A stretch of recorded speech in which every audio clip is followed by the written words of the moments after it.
Hi, welcome to my workshop. I'm Valentina, and I'm a jewelry designer.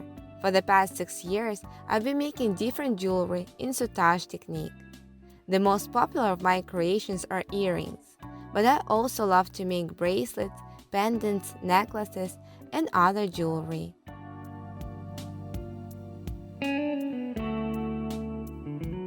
Creating jewelry, I love to use natural stones, Swarovski crystals, and beads. Japanese beads are my favorite. They're considered to be the best type of beads in the world. They have splendid variety of colors, from matte to radiant, wide spectrum of diameters and shapes of beads. Also, they are always high quality, very durable in use. All beads of each type are exactly the same size. There are golden coated beads of 1624 karat, sterling silver of 925 probe. For 2 years now, I give my preference to them. Today, I invite you to create earrings with Swarovski crystals and Japanese beads together with me. They're very light and beautiful, aren't they? To create them, we are going to use mesmerizing materials. Don't be afraid to experiment with color combinations.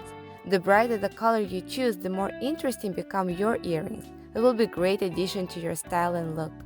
Despite that beadwork is very painstaking work requiring lots of attention, the scheme that I represent is pretty easy in creating, even for those who have never even held the needle in their hands. My students from offline classes are a great example to it. In the next video, I will tell you in details about the tools I will be using in this class. Also, in the description you can find the link where you can buy all the needed materials. Using the macro lens, I will show you in details every step in earring creation, share my tips and secrets. Step by step, I will teach you to make these beautiful earrings.